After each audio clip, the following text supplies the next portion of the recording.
Once upon a time, in a kingdom surrounded by silver rivers and mountains that kissed the clouds, there lived a princess whose beauty was said to rival the dawn itself. Her hair shimmered like spun gold, her eyes held the hue of stormy seas, and when she smiled, even the courtiers forgot to breathe. Kings from distant realms came to seek her hand, kings whose crowns sparkled with jewels and whose armies stretched farther than the eye could see. They brought her gifts, rare silks from the east, goblets of gold from the west, and songs written in her honor. But the princess's heart was untouched. Pride ruled her as firmly as her father ruled his lands. When her weary father begged her to choose a husband, she lifted her chin and said, "I will not marry until a king comes who can conquer all kings. Only he shall be worthy of me, for none shall ever stand higher than I."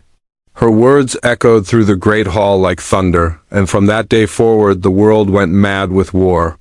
Kings turned against kings, brother rose against brother, all to claim the hand of a woman too proud to love. Villages burned, the earth drank blood, and famine followed wherever their banners flew. Yet, in her marble tower the princess did not weep. Instead, she and her maidens worked day and night on a wedding veil finer than a spider's web. It was woven with the most delicate lace, white as moonlight.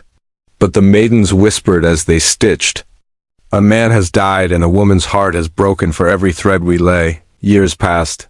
Kingdoms crumbled. No man could conquer all, for each victory brought forth a new challenger.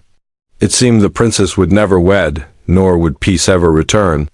Still, her pride stood as high and cold as the mountain peaks outside her window. Then, one gray morning, when the sky hung low and heavy, a horn sounded at the palace gate. From the mist rode a tall knight, clad in blackened armor. His visor was down and his face was hidden. He bore no banners, no army, no jewels, only a white horse whose breath smoked in the chill air. When he spoke, his voice was calm and deep. "I have come to marry the princess." Laughter rippled through the court.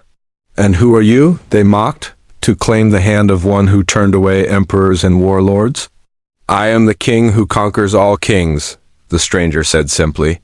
The court fell silent. The princess, intrigued by his audacity, looked down from her throne and replied, "If you can prove that boast, I will be your bride. But if you cannot, you will lose your life." "The proof lies in my kingdom," said the knight. "Come with me, and if you find me false, you may return home free and unbound." The princess hesitated only a moment before agreeing. Pride burned too brightly in her chest to let her turn away from such a challenge. Her maidens dressed her in silk and silver, and at last she placed upon her head the long lace veil, the veil that had cost so many tears. Then she and the knight were wed in the palace courtyard. But when he leaned in to kiss her hand, he never lifted his visor. After the vows, he lifted her effortlessly onto his white horse and rode away, the princess's father and courtiers following behind. The road wound through forests and hills, and as dusk fell, a storm began to brew. They rode into a deep, shadowed valley where the trees stood bare and twisted. The ground was scattered with stones. No, not stones, but tombs. Countless tombs stretching farther than sight could reach. "Why have you brought me here?" cried the princess. "This," the knight said, his voice echoing like the wind through catacombs, "is my kingdom." The princess shivered as lightning split the sky, revealing names carved into the tombs, names of kings. "These are the kings I have conquered," said the knight. "Behold me now, proud princes, for I am death." He lifted his visor, and what lay beneath was not flesh, but emptiness, a void deeper than night itself. "Come to my arms, my bride," he said. "I have won you fairly. I am the king who conquers all kings." A scream tore through the storm, swallowed by thunder.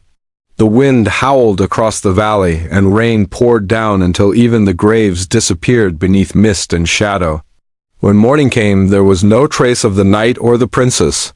The courtiers who followed had vanished too, as though the earth itself had claimed them. But even now, on stormy nights when long white clouds drift across the sky, the people of that land whisper to their children, "Look up, there it is, the wedding veil of the proud princess." She walks beside her husband still, across the heavens, proud no more.